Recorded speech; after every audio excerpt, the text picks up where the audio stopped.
Some time later, David inquired of the Lord, "Should I go to one of the towns of Judah?" The Lord answered him, "Go."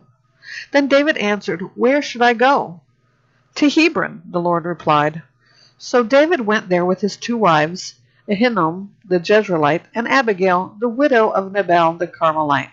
In addition, David brought the men who were with him, each one with his household, and they settled in the towns near Hebron.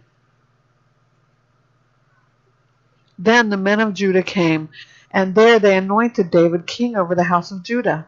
They told David it was the men of Jabesh-Gilead who buried Saul. David sent messengers to the men of Jabesh-Gilead and said to them, "The Lord bless you, because you have shown this kindness to Saul your lord when you buried him. Now may the Lord show kindness and faithfulness to you, and I will also show the same goodness to you, because you have done this deed. Therefore be strong and courageous, for though Saul your lord is dead, the house of Judah has anointed me king over them." Abner, son of Ner, commander of Saul's army, took Saul's son Ishbosheth and moved him to Mahanaim. He made him king over Gilead, Asher, Jezreel, Ephraim, Benjamin, over all Israel. Saul's son Ishbosheth was 40 years old when he began his reign over Israel. He ruled for 2 years. The house of Judah, however, followed David. The length of time that David was king in Hebron over the house of Judah was 7 years and 6 months. Abner, son of Ner, and soldiers of Ishbosheth, son of Saul, marched out from Mahanaim to Gibeon. So Joab, son of Zeruiah, and David's soldiers marched out and met them by the pool of Gibeon. The 2 groups took up positions on opposite sides of the pool.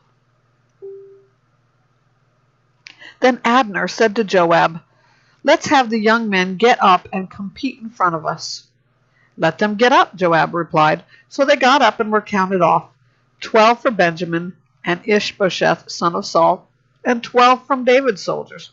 Then each man grabbed his opponent by the head and thrust his sword into his opponent's side, so that they all died together. So this place, which is in Gibeon, is named Field of Blades. The battle that day was extremely fierce, and Abner and the men of Israel were defeated by David's soldiers. The 3 sons of Zeruiah were there, Joab, Abishai, and Asahel. Asahel was a fast runner, like one of the wild gazelles. He chased Abner and did not turn to the right or the left in his pursuit of him. Abner glanced back and said, "Is that you, Asahel?" "Yes, it is," Asahel replied. Abner said to him, "Turn to your right or left. Seize one of the young soldiers and take whatever you can get from him." But Asahel would not stop chasing him. Once again, Abner warned Asahel, "Stop chasing me. Why should I strike you to the ground? How could I ever look your brother Joab in the face?"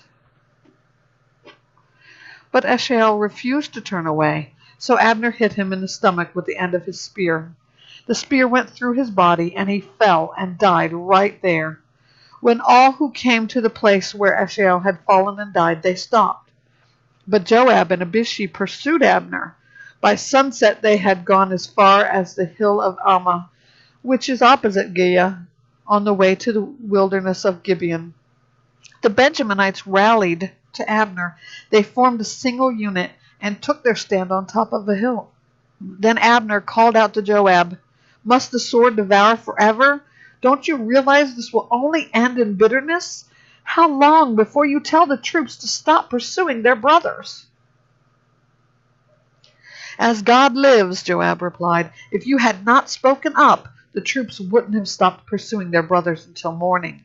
Then Joab blew the ram's horn, and all the troops stopped. They no longer pursued Israel or continued to fight. So Abner and his men marched through the Arabah all night. They crossed the Jordan, marched all morning, and arrived at Mahanaim. When Joab had turned back from pursuing Abner, he gathered all the troops. In addition to Asahel, 19 of David's soldiers were missing, but they had killed 360 of the Benjaminites and Abner's men. Afterward they carried Asahel to his father's tomb in Bethlehem and buried him. Then Joab and his men marched all night and reached Hebron at dawn.